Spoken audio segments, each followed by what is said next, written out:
One of my favorite Pittsburgh traditions is the Dollar Bank Three Rivers Arts Festival. You've got 10 whole days of free art and music downtown in the Cultural District, plus some great food and drinks on site if you like a little snack while you browse the vendors. The fest runs from noon to 9 p.m., May 31st to June 9th. And this year, there's a special treat, a mobile circus troupe that mixes acrobats with a beer and food truck. I don't understand, but I can't wait to see it. Cirque Kickass will be performing at 12 p.m. and 3 p.m. on June 8th and 9th, so mark your calendars. You can learn more about the festival at trustarts.org/TRAF. Hey CityCast listeners, producer Sophia Lowe here. Do you want to win some money and merch? If you do, please fill out our annual audience survey and you'll have the chance to win a $250 Visa gift card and some CityCast Pittsburgh swag. It just takes 7 minutes and it'll really help us out. We want to make the show better for you. Even if you took the survey last year, it would be great if you could fill it out again. It's a new year, so we need new data. You can find the survey at citycast.fm/survey or click on the link in our show notes.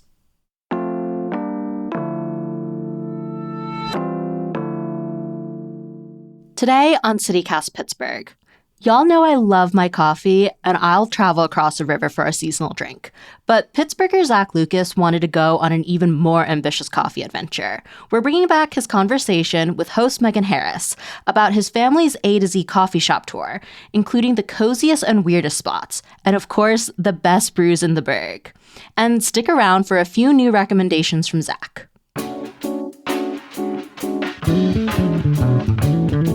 It's Thursday, May 30th. I'm Sophia Lowe, and here's what Pittsburgh's talking about.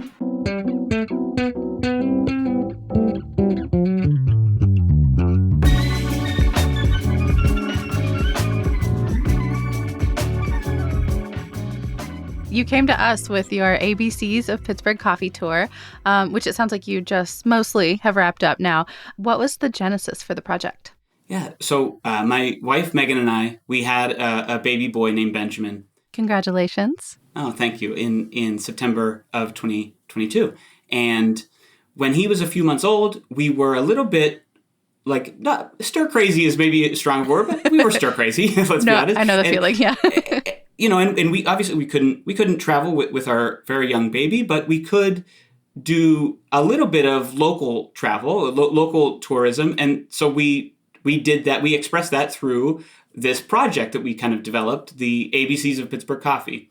And so we want it to be a little bit of a time capsule for Benjamin once he gets to coffee drinking age in many years from now, that what was the coffee scene like in Pittsburgh?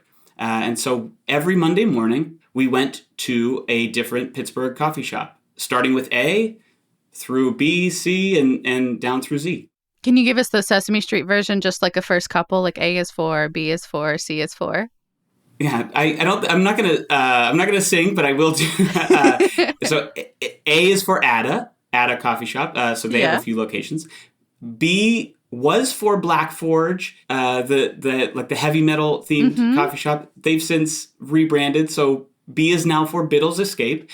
C is for Constellation Coffee. Did you actually make it to all the letters? It seems like some of them might be more difficult than others. Yeah, that's a great call out. So we had 3 letters that we really kind of we couldn't find viable coffee shops for, so we kind of worked around it. So Q and Z. Apparently, there used to be a Zeke's Coffee, right, but that's now closed. Relatively recently, that was closed. And yeah, so then Q and X, we really kind of had to really get creative because we couldn't find any. It's funny you said viable. What was the criteria for a viable coffee shop? Because I can think of a Z-named restaurant that serves coffee, Zenith in the South Side, but I don't know if they have an espresso machine. I don't think I've ever asked. Yeah, ambiance, is there a welcoming atmosphere? There was. Each week, I would try to do a quote-unquote machine check. So I would see what kind of espresso machine that they're using. That was more of a joke than anything. And then just sort of, knowledge and then quality of the coffee, right? Just sort of the beans that they use and how they're brewing and serving the coffee. And I do think milk choices is pretty big. So like both dairy milk and then also milk alternatives. I was going to say, did y'all order the same thing at every shop? Did you try different things? Like, we had a big debate when we did our donut episode over here that like, should we have like one donut that we order at every shop so that we're comparing apples to apples, or does it matter? So we always did a down the middle drip coffee. What is their drip coffee? Just plain black. Yeah, just plain black. Then we would use this, like the second one, to be a little bit more, like maybe if they had a special drink or something on the menu that was catching our eye. But for the most part, the second drink was an espresso-based beverage for sure. Yeah. There's an amazing map, y'all, by the way, that we will link in our show notes, where Zach has put this whole thing together. So we'll make sure that you have access to that. Zach, how long did it take you to get to all of these stores? It took a while. More than half a year. I mean, so we started, Benjamin was 2 months old, and we ended when Benjamin was about 9 months old. Yeah, that's a solid number of coffee dates for the family. I like that. Yeah. Tell us how you chose the spots, and especially, I know like for some of them, it was probably tough just narrowing stuff down. Right. Like we wanted to be pretty geographic with our dispersion. So like we optimized for that. And just sort of more unusual places. So like, for example, one of the highlights of the tour was E. E is for Echt in Mount Oliver. It's an unusual coffee shop that has a metalworking place in the building next to it. Like we were drinking cortados and hearing like slam, slam, slam. Like it was like, it was incredible experience. And just one of the places that we keep bringing up is just like, Echt was such a fun experience that we maybe wouldn't have got to if we had just sort of like the coffee shops that are in our sort of main rotation.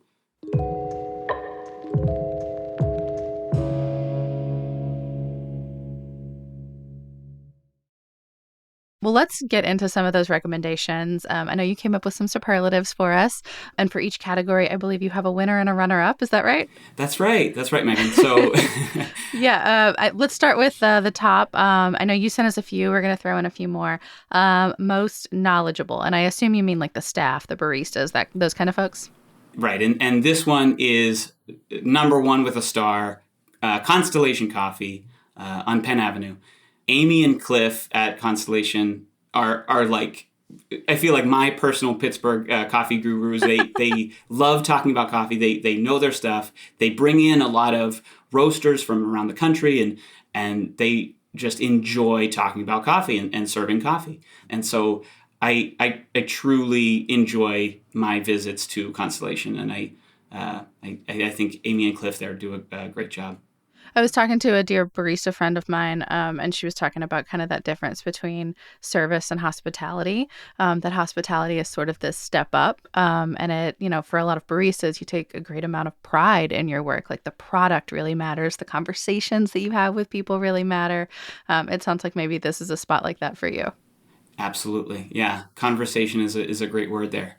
Whenever I leave Constellation, I feel smarter about coffee and just with a little bit of pep in my step, I guess.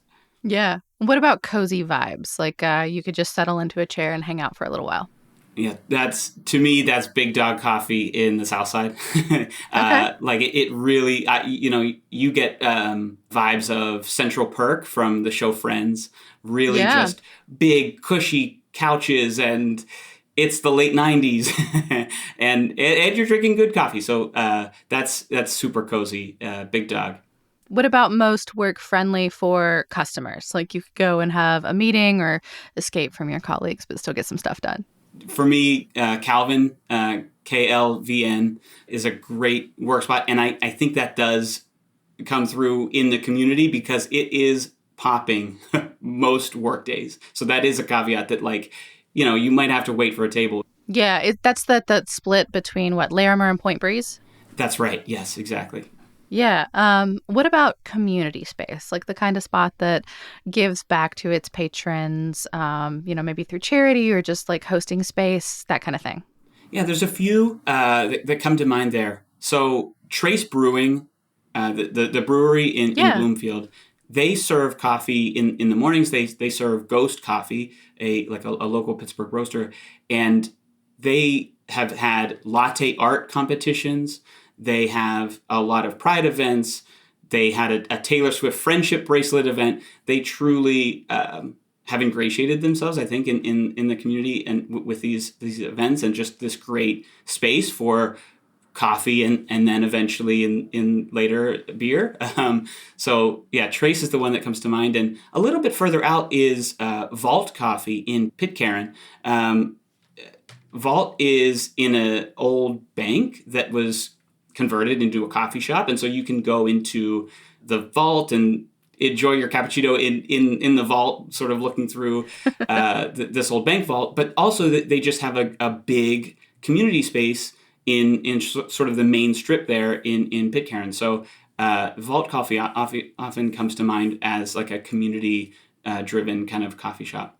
How about best or most interesting treats? It could be the coffee itself or the food that maybe is sold there, dealer's choice. Georgie's in Shady Side comes to mind. They're pretty new on the scene. They have a biscuit with butter and jam that is delicious. Your eyes kind of sparkled just for a second. Yeah.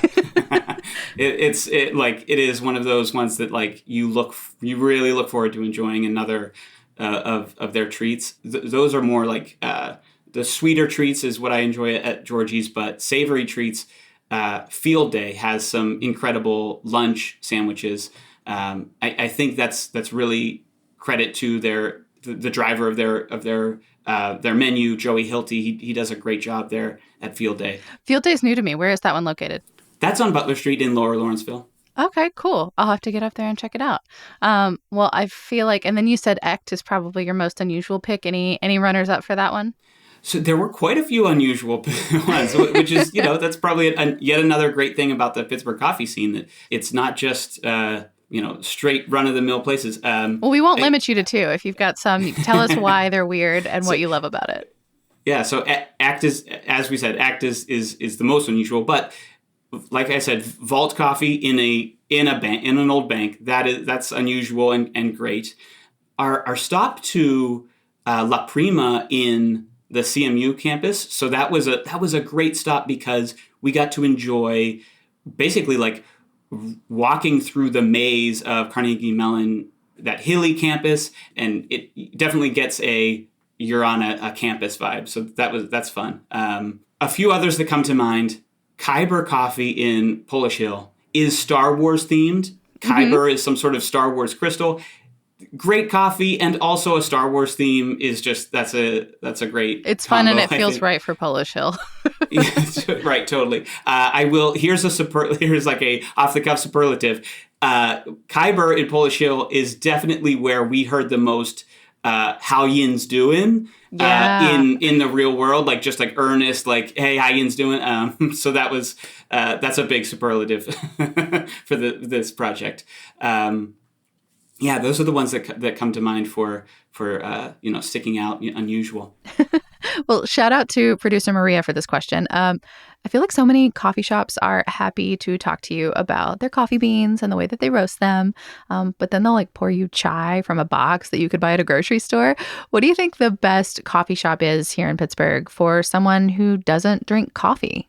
Ineffable Cafe on Penn Avenue comes to mind. They have great teas and specifically they have great boba tea. You could even argue that they are almost tea first, coffee second. I don't know if they would agree with that, but they have great tea there. Well, let's round it out with probably the most obvious, but also sometimes the most elusive. Which one has the best coffee? Like no fuss, just straight up does it well, delicious every time. I'm gonna cheat and say 3. Yeah, so, that's fine. We love it. Red Hawk Coffee, that they have a couple locations, and then Calvin, like we said, in Larimer, Point Breeze area. Those are both locally roasted, so those are just always good, I think. And then gonna come back to Constellation. I truly think that Constellation Coffee, while they don't roast their own coffee, they bring in truly great coffee that they know and that they can brew and serve very well. So those are the three that really are always hitting top of the list for me. And now that you've made it through, I guess, probably an initial 26, it sounds like you probably aren't done there. Are there any spots that you did not make it to in this first round? Maybe they were the 4th or 5th C on your list that are on the list now? Yeah, there are a few spots that we didn't make it to. Moonbeam Cafe in Oakmont, Round Table Coffee in Shadyside, and Cafe Conmigo in Wexford, up in Wexford in the North Hills. Those are the coffee shops that we didn't make the list, but like definitely feel like part of the scene that we should get to. Definitely plan ahead for your plant budget when you make it to Conmigo. Good tip. Do you think that this project changed your relationship with Pittsburgh at all? I think it strengthened my relationship to Pittsburgh. I do want to say that like I feel like I am a Pittsburgh coffee newbie. Like this is very much just sort of like this was an expression of our desire to learn more about where we live and learn more about Pittsburgh. And there's a lot more for me and my family to learn and to just sort of explore the city even more. So yeah, it made me realize that there's a lot to Pittsburgh that we haven't experienced, and so it made me excited about the future and doing this again, revisiting this, that sort of thing. And adding to the map, maybe? Well, a few friends have been poking me and saying like, hey, now you should do the ABCs of Pittsburgh pizza. And Megan, I do think that the only issue is that you would do the best pizza the first one, because A would be for Aiello's, and then you're done with the tour. Wow, you're drawing a line in the sand really early here. Yeah. I guess that's another maybe controversial take. I think you're right. Zach Lucas is the mind behind the ABCs of Pittsburgh Coffee Tour. Please check out our show notes for the incredible map that he made with all the tour stops and runners-up. Zach, thank you so much for all of your hot coffee takes. Thank you, Megan. Thank you so much for having me. Thanks, CityCast.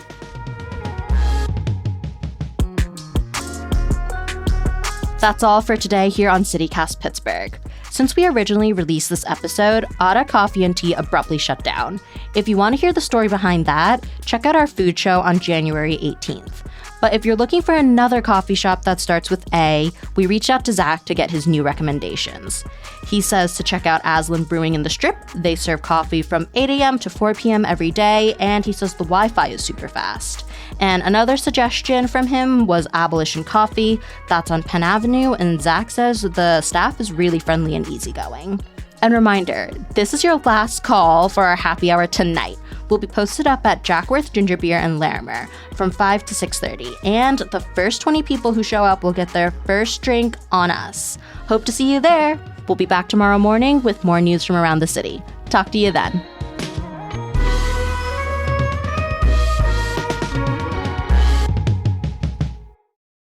Pittsburgh pizza is way more opinionated than Pittsburgh coffee, I think.